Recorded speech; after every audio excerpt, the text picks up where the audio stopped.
Hello साथियों, मैं अमरदीप कादियान। नमस्ते, प्रणाम, सलाम वालेकुम, सत श्री अकाल, जय मसीह की, राम राम जी, जय माता की, जय हिंद। साथियों, आपका स्वागत है मेरे यूट्यूब चैनल डिसेंट एडवाइस में। साथियों, आज हम बात करेंगे कि एक आदमी है जिनका नाम है मिस्टर गुलजार मोहम्मद। इन्होंने 25 EMI नहीं भरी है। इनका होम लोन था और ये कह रहे हैं कि मुझे कोर्ट से स्टे मिल गया है। अब देखते हैं कि कैसे इनका कमेंट पहले पढ़ते हैं, क्या बोल रहे हैं। गुलजार मोहम्मद: सर, मैंने होम लोन लिया था, 25 EMI नहीं भरा। कोरोना काल से पहले नहीं भर रहा था तो मेरे पे केस डाला है। तो आप कुछ टिप्स बताएं इसके ऊपर। अब हम क्या कर सकते हैं? और अभी कुछ दिन पहले मैंने कोर्ट से स्टे ऑर्डर लिया है। मेरा नाम गुलजार है, प्लीज़ कुछ बताएं। हमने अब क्या करें? हम अब क्या करें?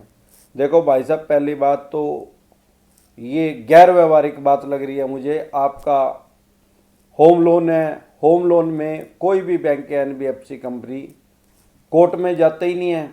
उनके पास पूरे राइट्स हैं आपके मकान को बेच के, ऑक्शन करके, सेल करके, बोली करके उसके अपने पैसे लेने के। अब क्योंकि 25 महीने तो ऑलरेडी हो चुके हैं, तो मुझे ऐसा लगता है कि आपका जो लोन है वो किसी सरकारी बैंक से होगा, नेशनलाइज से। क्योंकि प्राइवेट NBFC कंपनी से होता तो अब तक आपके बर्तन बाहर रख दिए होते और उसको सेल करके अपने पैसे ले लिए होते हैं। ये तो बहुत ज़्यादा स्पीड से काम करते हैं। सरकारी में अभी भी चाल स्लो है, लेकिन प्रोसेस, तरीका इनका रिकवर करने का दोनों में सेम है, सब में सेम है। अब 25 महीने से क्योंकि आपने किस्त नहीं दी तो आपका केस तो NPA में जा ही चुका है। NPA में जाने के बाद ये सिक्योर लोन में एक घर के बाहर नोटिस लगा देते हैं, 2 महीने का टाइम दे देते हैं। उसके बाद भी आप किस्त नहीं देते तो एक नोटिस और लगा देते हैं, 1 महीने का टाइम और दे देते हैं। उसमें लिखा रहता है भाई इतने दिन तक इतने पैसे दे दो, लास्ट नोटिस है, नहीं तो हम आपसे मकान खाली करवा लेंगे, कब्जा आपसे खाली करवा देंगे, इसको बेच देंगे। आपका मकान 50 लाख रुपए का हो, चाहे हम इसको 25 लाख में बेच देंगे। जितने बैंक ने पैसे लेने हैं, बैंक एक उसका मिनिमम सेल वैल्यू लगा देता है उसकी, भाई हम इतने तक इसको बेच देंगे, वो आपके घर के बाहर लिख देंगे। अब आप कह रहे हैं कि मुझे स्टे मिल गया। मैंने ऐसे केस में आज तक कभी स्टे उठते हुए नहीं देखा। ये कोर्ट का मैटर ही नहीं है यार, स्टे किस चीज़ पे मिलेगा। और आप कह रहे हो कि वो कोर्ट में चले गए ना, उनका कोर्ट में जाने का कोई मतलब है? तो या तो फिर आपका होम लोन ही नहीं है, आपका होम लोन ही किसी और चीज़ का है। तो आप दोबारा से डिटेल में मुझे बताइए तो मैं आपको एडवाइस दे पाऊंगा। अदरवाइज ये क्वेश्चन ही गलत है तो स्वाभाविक बात है कि इसका आंसर भी गलत ही होएगा। Leena D'Souza: sir, CC took settlement 18,000, 1,80,000 in 4 month, got settle letter for the same already paid December and January but was still getting collection calls saying settlement decline. I already informed, I have letter and all the recording. I think is a fraud which happened how I did not wish to pay the third and fourth. I already mailed SBI but no reply. But getting collection calls, I already paid 90,000. What should I do? देखो ma'am, ऐसा है, अगर आपके पास इसका record है, आपने settlement कर ली और आपने 80,000 रुपये में सेटलमेंट कर ली और आपके पास इसका रिकॉर्ड है, और जो ये 99% चवन्नी छाप रिकवरी एजेंट है बकवास और आपको रास कर रहे हैं, तो आपके पास सीधा सिंपल फार्मूला है। सीधा आप कंज्यूमर कोर्ट में इनके ऊपर जाके केस कर दीजिए और वो डॉक्यूमेंट्स लगा दीजिए कि मेरे साथ फ्रॉड कर रहे हैं, पहले इन्होंने मेरे साथ सेटलमेंट कर लिया और आप बकवास कर रहे हैं, मेरे से और ज़्यादा पैसा लेना चाहते हैं। एक बार अगर बैंक ने ऑफिशियल तरीके से आपके साथ सेटलमेंट कर लिया, उसके बाद उसके पास कोई राइट्स नहीं है पैसे वापसी, दोबारा नए पैसे मांगने के।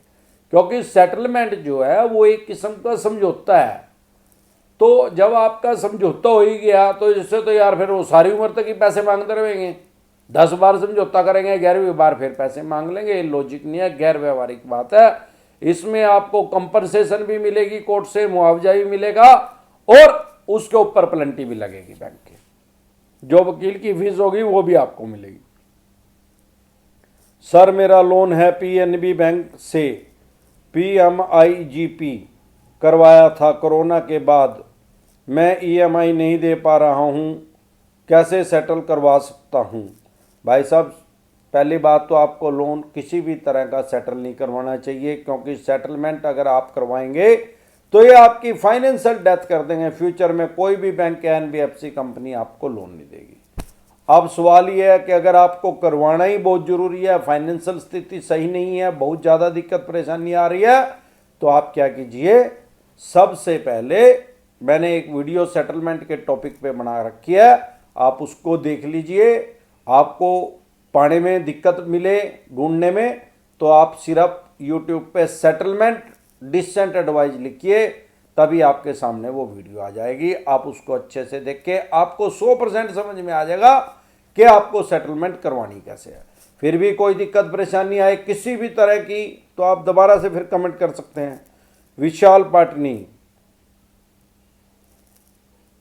सर मैंने हीरो फाइनेंस से लोन ली है, उसका हफ्ता 6654 का है, अब मेरे पास धंधा नहीं है कि या सर 6654 का हफ्ता छोटा करना चाहता हूँ सर, मैं पैसे भरना चाहता हूँ सर, लोन अनसिक्योर है।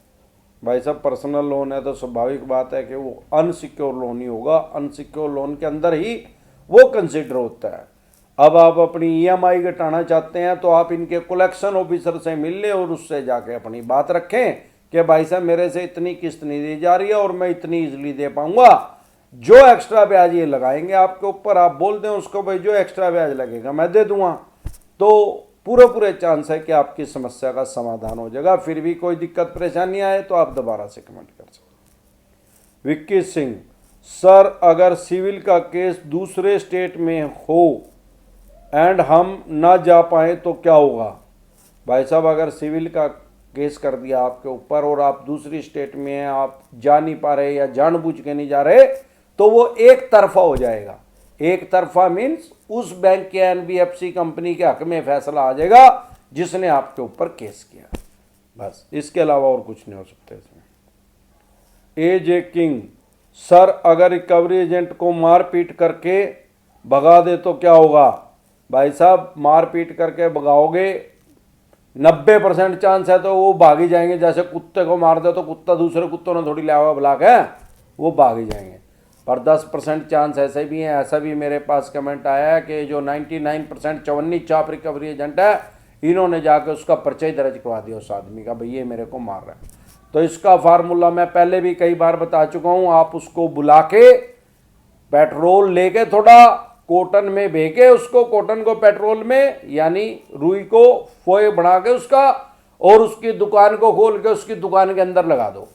उसके बाद वो जो चवन्नी छाप रिकवरी एजेंट है वो कुत्ते की तरह वहां से भागेगा, वो जिंदगी में कभी आपको दिखेगा नहीं, ना ही आपको कोई दिक्कत परेशानी आएगी, ना ही वो इसकी रिपोर्ट कर सकता किसी थाने चौकी में, ना ही इसकी रिपोर्ट होती। अगले 5-6 दिन तक वो बिना पानी की मछली की तरह तड़पेगा, उसकी दुकान के अंदर जलन होती रहेगी, वो उसमें क्यों कार्पिन का तेल भी भले ही लगा ले लेकिन उससे कोई फर्क नहीं पड़ने वाला, उसको आराम नहीं मिलेगा। तो अगर आपको एक्सपेरिमेंट करना है, आप थोड़ा पेट्रोल का कॉटन अपने हाथ पे लगा के देख ले, कितना ठंडा लगेगा आपको पता लग जाएगा। उससे भी ज्यादा कर रहे हैं तो कोई मोहल्ले पड़ोस में, गली में, तहसील में, कस्बे में, आपके आस पड़ोस में कोई कुत्ता आ रहा हो, उसको पकड़ कर उसकी दुकान के अंदर पेट्रोल का फोया लगा दे, वो कुत्ता उस दिन के बाद आपके मोहल्ले में नहीं दिखेगा। वही काम उसके साथ होगा चवन्नी छाप रिकवरी एजेंट के साथ, वो दिखेगा नहीं कभी, आपको सारी जिंदगी नहीं दिखेगा। वो या तो ये काम ही छोड़ देगा, या जो और चवन्नी छाप रिकवरी एजेंट होंगे उसकी टीम में, वो उनको ही बता देगा भाई वहां ना जाइए, वो तो दुकान में पेट्रोल के फोए लगा है। जब उसका बॉस अगले दिन उससे पूछेगा, हाँ भाई अमरदीप कादियान के घर से नहीं लेके आया, तो उससे पैसे नहीं लेके आओ, कहेगा सर वहां ना जाना, हो गया क्या दिक्कत है, नुआ पेट्रोल के फोए लगा देगा, दुकान में जड़न हो रही भी, मर लिया मैं तो तने भी मरना तो चला जाइए। फिर ये नहीं आने वाले भाई, इनका ये देसी फार्मूला है, ये आप करके देखे, जिसने ये करा आपकी जिंदगी सफल हो जाएगी। जिंदगी में ये तो आएंगे तो क्या भाई साहब, फोन भी नहीं करेंगे, इनको तो रात को भी वही पेट्रोल का वो याद आएगा। तो इस तरह की या किसी भी तरह की कोई भी दिक्कत परेशानी आपके किसी यार प्यारे रिश्तेदार को हो या आपको हो तो आप कमेंट कर सकते हैं, उसको आपको डिसेंट एडवाइस मिल जाएगी। नमस्कार।